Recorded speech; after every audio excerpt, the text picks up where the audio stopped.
السلام علیکم جی، آپ دیکھ رہے ہیں سٹی 11 نیوز پاکستان HD۔ ستیانہ بنگلہ سے خبر شامل کرتے ہیں۔ ہمارے نمائندہ نادر خان کی رپورٹ کے مطابق ستیانہ بنگلہ کے نواحی گاؤں 37 گاف بے رہائشی گلزار عرف بانی نوجوان قتل، لواحقین کا لاش سڑک پر رکھ کر احتجاج۔ غلام ربانی دودھ لے کر جا رہا تھا کہ موٹر سائیکل پر سواروں نے فائرنگ کر کے 45 سالہ شخص کو قتل کر دیا۔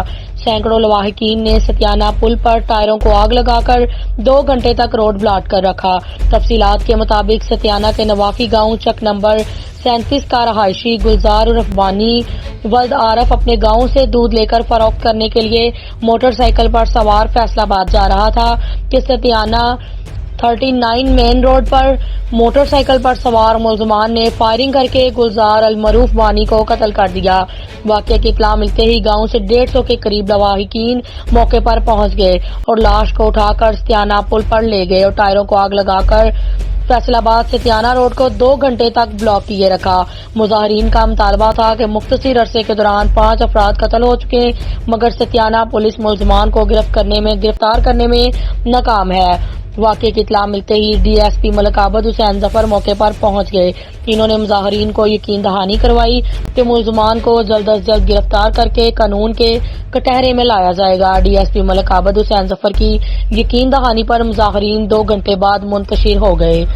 تازہ ترین خبروں کے لیے دیکھتے رہیں سٹی 11 نیوز پاکستان HD۔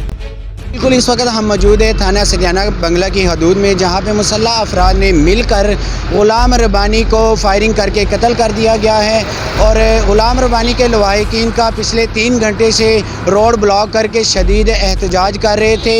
اسی حوالے سے DSP عابد حسین ظفر اور تھانہ ستیانہ کے SHO ارسلان نے لواحقین کے ساتھ مل کر مذاکرات کیے اور مذاکرات تو کامیاب ہو چکے ہیں۔ تو عام پبلک کے لیے بہت مشکلات کا سامنا کیا جا رہا تھا، تو اب تو روڈ عام پبلک کے لیے کھول دیا گیا ہے۔ اسی حوالے سے کیمرہ مین محمد جمیل کے ساتھ Nadir Khan, city 11 news Pakistan HD۔